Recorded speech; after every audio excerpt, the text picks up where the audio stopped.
had the most dreadful luck. I feel terrible that you've been left alone all this time.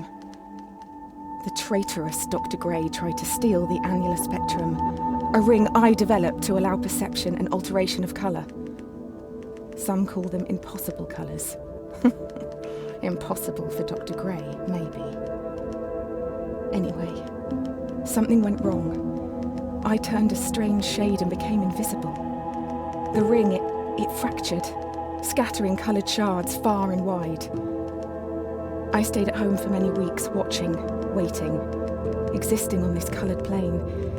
I couldn't speak to you, nor interact with anything in the mono world. So I left. I left for the university where I hid away the coloured tools I had created. I pray you have found what is left of the ring.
Since the beginning, we have pointed to the sky and declared it blue. It is this shared vision, this unquestioned understanding which connects us.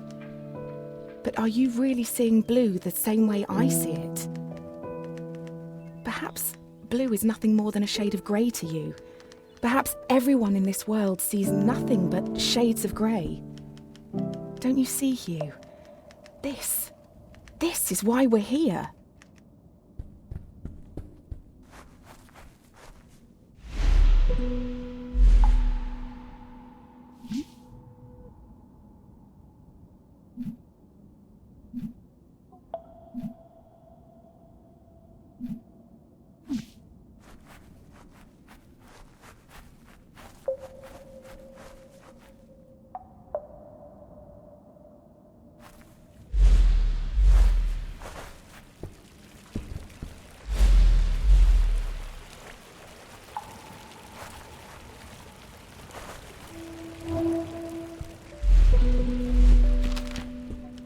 When you enter a cave expecting a waterfall, the chances are your expectations will be met.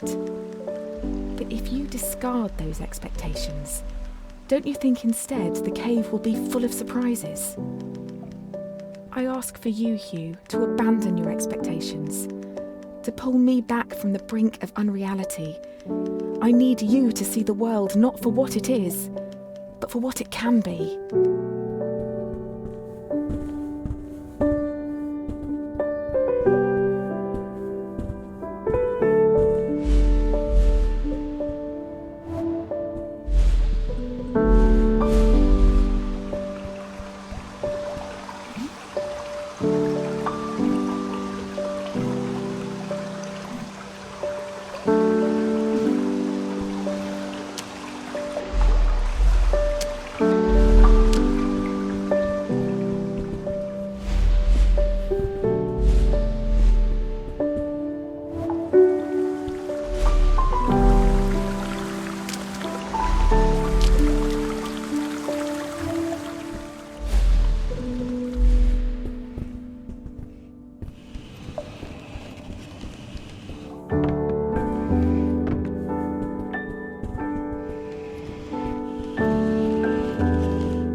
Did you know, Hugh, that purple is at the very end of the visible spectrum? It's the hardest colour for our eyes to distinguish. Now, imagine a shade one step further than purple, a colour beyond what we can actually perceive. We call these impossible colours. And I fear that this is where I currently reside. If reality is rooted in our perception, and you cannot perceive me, do I even exist to you?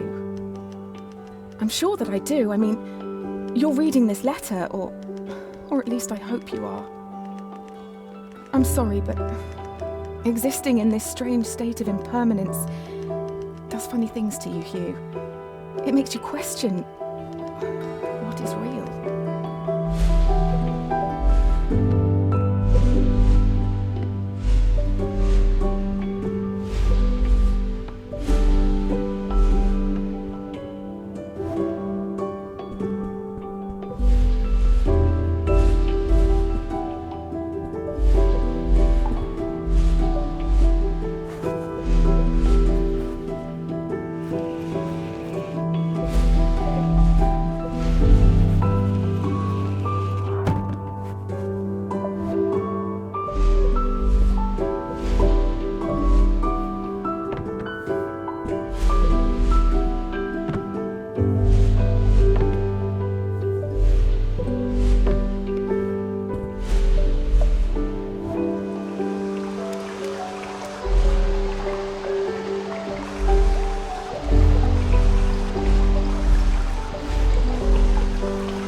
The university gardens were bathed in an earthy orange light when I first met Dr. Gray. Summer had come and gone, and a cold autumnal crispness had caught me off guard. I sat on the grass, surrounded by my books and papers, when a cool breeze threatened to blow my notes across the lawn. A page escaped my reach and took flight. A man not much older than myself chased after it, catching it on his third or fourth attempt. I remember his gentle smile when he returned it. He started talking, and I was surprised that he had read my work in the university journal. He said he was a professor and that he hoped we could work together someday. It's funny, Hugh, how something so small can change so much.